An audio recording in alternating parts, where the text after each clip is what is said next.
Olá, a graça e a paz do Senhor a todos vocês. Nivaldo abriu aqui da Resgate, passando para deixar mais um recadinho para vocês. E hoje eu queria falar sobre algo muito importante, mas algo muito importante mesmo, sobre as marcas deixadas por Jesus no seu primeiro encontro. Por que eu estou perguntando isso para você, queridos? Porque é uma das coisas mais importantes que eu acho, né? As marcas que Jesus deixa na nossa vida. E eu vou usar aqui alguns exemplos, né? Saulo, por exemplo, Saulo de Tarso, antes de ser conhecido como Paulo, ele era Saulo de Tarso, até ter aquele encontro lá na estrada de Damasco, né? E Paulo, então, agora, ele cria uma marca, né? Uma marca de um cristão, uma marca de um chamado, né?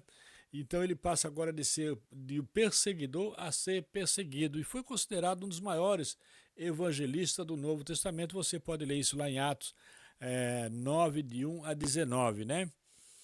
Quero falar também da mulher samaritana, né? Todos lembram da mulher samaritana, ela tinha uma vida marginalizada, muito marginalizada, né?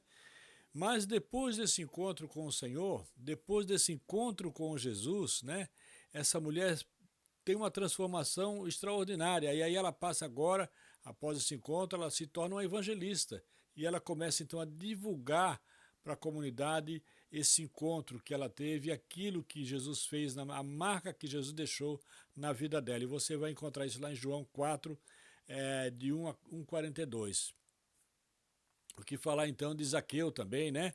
Zaqueu, um coletor de impostos, todo mundo conhece, tem até a música, né, do Zaqueu, né? E Zaqueu era um cara desprezado pela sociedade, porque era um cobrador de impostos e ninguém gostava, né? Mas depois do encontro com Jesus, Zaqueu, inclusive, ele mostra o coração tão arrependido que diz para o Senhor que se ele defraudou alguém, ele iria devolver, né? Olha as mudanças que esse encontro causa na vida das pessoas. Você pode encontrar isso lá em Lucas 19, 10. Mas tem também Maria Madalena, né? Maria Madalena foi liberta de 7 demônios por Jesus e tornou-se uma das seguidoras mais devotas de Cristo, inclusive, né? Inclusive, testemunhando da ressurreição de Jesus, que está lá em Marcos 16, 9 e João 20, 11 a 18. E muitos outros, né? Por aí. Tem o Gadareno, por exemplo, né? Quando tem um encontro com Jesus, né? Ele estava lá possuído, né? Um homem possuído, morava no cemitério, mas depois de ser marcado por Jesus, de ter um encontro com Jesus, ele teve então a marca da paz, né? E aí esse homem então volta para sua casa e ele começa então a evangelizar. Então, todos esses que eu mostrei aqui para você tiveram uma marca, né? Foram marcados por Jesus no seu primeiro encontro. Agora minha pergunta é a seguinte: e você?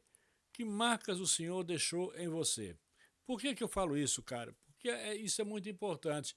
Eu estava lembrando de muitos anos atrás, na igreja presbiteriana, quando eu comecei a frequentar a igreja presbiteriana, e eu lembro que ali na Babitonga tinha, para quem é aqui de São Francisco do Sul conhece, tinha um mercadinho em São Francisco, ali bem na Babitonga, onde hoje é a padaria do Cicino. E eu lembro que eu fui ali comprar, olha só que coisa simples, né? Eu fui comprar uns negócios lá para casa e entre essas coisas tinha um caldo quinó que era uma caixinha com 2 tabletes. E eu não sei por que cargas d'água, eu peguei aquela caixinha de tablete e aquilo ficou no fundo, na cesta, e eu não passei no caixa.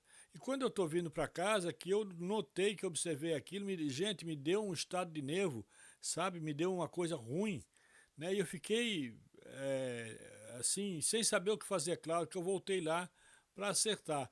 Mas o que me deixou preocupado foi a minha reação. Eu não estava entendendo. Depois, porque até então, eu tenho certeza que antes desse encontro com Jesus, eu iria lembrar de Jesus de uma maneira diferente. Eu ia achar que aquele caldo de quinó que eu passei sem pagar eram bênçãos do Senhor, né? Jesus tinha me ajudado naquilo ali, quando na realidade não é bem assim. E aí eu entendi, então, que aquela reação é a reação de uma mente transformada já, de uma mente transformada por Cristo, que é o que acontece na nossa vida. Jesus, quando você tem um encontro com ele, ele te marca, mas a transformação que ele oferece não é uma coisa externa, mas é uma coisa muito profunda, mais abrangente. Ela vem de dentro para fora, né? Então eu sempre digo que um encontro com Jesus que não te marcou de alguma maneira não foi um encontro com Jesus, querido. Pode ficar certo, porque Jesus, toda vez que alguém encontra com Jesus, ele fica uma marca, ele deixa uma marca em você. E essa marca, ela é muito forte, ela vem de dentro para fora e ela é visível. Ela é visível primeiro para você e depois para aqueles que estão em sua volta, né? Eu sempre gosto de dizer para as pessoas que quando você vem para Jesus, né, e hoje uma das coisas assim, que eu acho muito interessante é o número de pessoas que dizem ter um encontro com Jesus, vão para a igreja e não permanecem. Por quê? Porque no meu tempo, na minha época, ter um encontro com Jesus era ter a busca pela salvação. Era o que nós almejávamos, porque até então os pastores da época eles nos apresentavam um plano de salvação. Todos nós passávamos por um discipulado e tínhamos um plano de salvação. Então, o nosso objetivo na igreja era a salvação. E isso gerava em nós uma mudança de comportamento, né? Porque a salvação ela requer isso, né? Gerava em nós uma mudança de comportamento e tudo isso era envolto em amor, né? Em compreensão, em busca pela sabedoria do Senhor, em busca pela palavra, né? Então, hoje, quando eu vejo muitas pessoas, né, indo para a igreja, e aí você vai conversar com elas, aí você percebe que o discipulado de hoje vem para Jesus e todos os seus problemas vão acabar. Né? Vem para Jesus, você vai conseguir comprar uma casa, você vai conseguir um emprego, você vai conseguir um namorado, você vai conseguir casar. Sempre tem algum benefício palpável fora da salvação. E aí o que é que acontece? Existem duas situações. Uma é que esses objetivos não serem alcançados e as pessoas desistem e vão embora. A outra é o objetivo ser alcançado e ela vai embora de qualquer forma, porque o que o trouxe ali já foi alcançado. Era o carro, ela já conseguiu, ou era a casa, ela já conseguiu, ou o emprego também já conseguiu. Não era a salvação. O que te mantém na igreja é a busca pela salvação, porque essa daí é uma busca constante, é diária, é todos os dias. É um processo de transformação, esse processo ele é contínuo até a volta do Senhor. Até a volta do Senhor. Então, o que eu sinto falta hoje é de ver de volta as pessoas buscando em Cristo não coisas, mas buscando a salvação, né? Não barateando a graça. Eu ouvi uma frase essa semana que me espantou muito, né? Um testemunho lá que um pastor estava dando, ele dizendo que nós não vamos para o inferno por causa do nosso pecado. Não é o pecado que nos leva para o inferno, mas o que nós vamos para o inferno por recusar a graça, né? Por não aceitar Jesus, não aceitar a graça de Jesus, ou baratear uma graça muito barata. Então, isso me chamou muita atenção. Esse evangelho fácil, né, de facilidades, queridos, isso não é assim. A vida de um cristão é uma vida de luta, nós temos lutas diárias. Né? Sabe como? Eu vou dar um exemplo para você aqui. Né? Quando você vai por essas coisas, então você tem o preço, vamos dizer assim, de um cacho de 1 quilo de uva. Quando a sua busca é por alguns materiais, é por um carro, por uma casa, seja o que for. Então você significa 1 quilo de uva. Agora, quando você quer alcançar a salvação é diferente. Aí você agora, esse quilo de uva, ele precisa ter algumas qualidades para chegar num preço maior, né? Para ter um valor maior. Ou seja, então ele agora vai ser transformado em vinho. Mas para ser transformado em vinho, ele vai ser moído, né? Ele vai ser pisoteado no lagar, vai pisar, ele vai passar por todo um processo. E depois de todo esse processo, ele se transforma. Aquilo que era 1 quilo de uva e custasse aí 10, 12 reais, agora se transformou numa bela garrafa de vinho que vai custar um valor muito maior. Ou seja, a busca pela salvação, a busca por essa transformação vai trazer em você um valor interno que as pessoas vão perceber. Elas vão perceber com muita clareza qual é esse valor, o valor do teu caráter, do caráter de um cristão. Aquele que busca a salvação, mas que ele não busca a salvação tão somente para ir para o céu, mas ele busca a salvação para poder fazer parte do exército do Senhor, daqueles que vão agora discipular outros. Você passa a ser um discipulador. E você só consegue ser um discipulador a partir do momento que você tem essa marca, que você foi marcado pela marca da salvação, da transformação. Quando você aceita Jesus, quando você reconhece ser Jesus o teu único e suficiente Salvador. Porque, queridos, eu canso de falar aqui todos os dias que Jesus disse uma coisa que é única. Ele disse: eu sou o caminho, a verdade e a vida, e ninguém vem ao Pai a não ser por mim. Percebam que Jesus não diz eu sou um dos caminhos, não. Ele disse eu sou o caminho. Ou seja, só existe um caminho que leva ao Pai, que é Cristo. Não há outro, é a cruz. Não adianta você querer descer da cruz, porque se você descer da cruz, você vai estar só, você vai estar por conta própria, né? A minha vida está na cruz. Jesus deu a vida por mim lá na cruz, e quando ele ressuscita, ele me entrega vida eterna. Mas é uma escolha. Eu preciso agora regar isso todos os dias. Todos os dias. A minha fé precisa ser regada, precisa ser trabalhada. Eu preciso alimentar. No novo nascimento, querido, quando nessa marca que Deus te dá, ele é um novo homem que nasce dentro de você. Mas esse novo homem precisa ser alimentado, porque tem dois agora.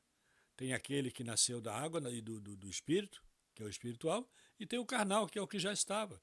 Agora vai ter uma guerra lá dentro. E vai vencer aquele que você melhor alimentar. Se você alimentar o seu dia a dia com paz, com amor, com palavra, com conhecimento de Deus, com intimidade com Deus, com reconhecimento, com louvor e adoração a Deus, é claro que esse homem espiritual vai ser alimentado e você vai ser uma pessoa extremamente feliz. E quando eu falo em ser feliz, querido, eu não falo de riquezas materiais. A felicidade de um cristão, ela independe das circunstâncias em que ele está vivendo. Porque a nossa felicidade, ela consiste na vida eterna, não é nessa agora. Agora nós temos uma obra a ser feita. Agora nós estamos aqui com um projeto, nós temos um serviço a ser feito. Jesus nos deixou aqui, né, com um objetivo, que era fazer discípulos. Então agora nós estamos a trabalho, mas vai chegar uma hora em que o Senhor vai vir nos buscar e não está de muito longe não. Mas e quem é que vai estar pronto? Aqueles que tiverem essa marca, aqueles que tiverem a marca do Senhor, ou seja, a marca foram marcados pelo amor de Cristo, né? Aqueles que entenderam, que compreenderam o seu chamado, por que nós estamos aqui, qual o nosso papel aqui, sabe, queridos? Então, isso é muito importante mesmo. Hoje eu vi a pastora Dora lá pregando, né? E me chamou muita atenção a ministração dela, como também ontem o pastor Fabrício, né? O pastor Fabrício falava em ser obreiro aprovado, né? E o que é ser um obreiro aprovado? É andar em conformidade com a vontade de Cristo, é olhar para Cristo e seguir os seus passos. É isso que nós precisamos entender. Olhar para Cristo e seguir os seus passos, queridos. Hoje, eu vou dizer uma coisa para você, se você começar a olhar em volta e começar a olhar nas redes sociais, o tipo de evangelho que está sendo colocado hoje aí é um perigo, sabe? É difícil, inclusive, para nós que já estamos nesse percurso há algum tempo, a gente fica meio assustado e espantado com aquilo que está acontecendo, com esse evangelho barato que está sendo colocado hoje nas redes sociais, né? Com danças, com coisas que parecem ser, mas não é. Não é. As pessoas hoje elas já não se contentam mais com... Se você for pregar hoje sobre salvação, sobre o pecado, o pastor ele é mandado embora, não pode. Não, o pastor tem que pregar sobre festa, sobre alegria, porque prega aquilo que eu quero ouvir, não é aquilo que eu preciso ouvir. Porque eu decido agora se eu quero ou não ouvir. Eu já falei aqui, uma vez conversando com o Nonito, a gente falava sobre o culto levítico, né? Quando a gente ia lá, levava o nosso sacrifício, levava o animal, o sacerdote estava lá para receber, Jesus estava lá para receber também o holocausto, né? Aliás, o Senhor. Mas só que na transição, quando vem a graça, né? O que é que mudou agora? Porque o cordeiro agora, o sacrifício agora sou eu. Antes do sacrifício, o cordeiro não tinha pensamento próprio, ele ia ser sacrificado, ele ia ser molado, querendo ele ou não. Hoje não. Hoje o sacrifício sou eu. Hoje eu decido, eu escolho se eu quero ser ou não sacrificado, se eu quero não sacrificar alguma coisa para o Senhor. A grande diferença é essa. Hoje, quem escolhe se eu quero ou não ser sacrificado, se eu quero sacrificar alguma coisa para o Senhor, sou eu. Eu decido isso, né? E isso, queridos, tá trazendo grandes transformações, porque o nosso eu, a nossa carne, tem sido muito alimentada todos os dias, aliás, 24 horas por dia, eles têm tentado alimentar a nossa carne com uma gama de informação, e isso, pior de tudo, isso é que começa com as crianças. Já está começando com as crianças, né? Com isso aqui, ó, eu não estou falando contra o celular, contra a rede social, até porque eu estou usando ela aqui agora. Mas eu digo se eu não vigiar, se eu não vigiar, se eu não carregar dentro de mim essa marca do primeiro encontro, porque tudo começa lá no primeiro encontro com Jesus. Se eu não trabalhar essa marca, esse primeiro encontro, e esse primeiro encontro eu só vou conseguir trabalhar, eu só vou conseguir manter ele, essa chama acesa, se eu tiver uma intimidade todos os dias, se eu entender que esse primeiro encontro, né, foi o primeiro de um encontro eterno. Não foi um primeiro encontro para aquele dia, não. É um primeiro encontro, é o primeiro de um encontro eterno, que eu preciso estar trabalhando todos os dias. Só assim eu vou conseguir entender e compreender que perto está o Senhor de vir buscar a sua noiva e eu quero estar pronto. E o meu desejo é que você também esteja pronto. Você, ouvinte aqui da Resgate, que você possa estar pronto, né, para subir com o Senhor e para receber dele aquela palavra gostosa, entre amados de meu Pai, né?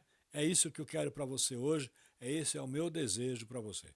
E eu quero pedir a você então já que não esqueça de deixar o seu joinha para gente, de compartilhar, de se inscrever no canal, nos ajude a desenvolver esse trabalho aqui da Resgate, que não é um trabalho meu, mas é um trabalho para poder, inclusive, eu estou aqui usando, né, fazendo uso dessa marca que o Senhor colocou em mim, que é um chamado para falar do seu amor, para falar da sua palavra e apresentar Ele a este mundo tão caótico, né? E apresentar você a esse Deus tão amoroso, tão bom para nós, né? Que não tem nem como você falar de Deus, de Jesus, né? Sem se emocionar com tudo que Ele fez e continua fazendo. O simples fato de Ele amar a mim e a você, sem menos nos conhecer, mesmo sabendo que eu poderia rejeitá-lo e ainda assim Ele me amou, já é mais do que motivos para me dar glória a Deus, para me glorificar o nome dEle todos os dias. Que Deus te abençoe e até uma próxima.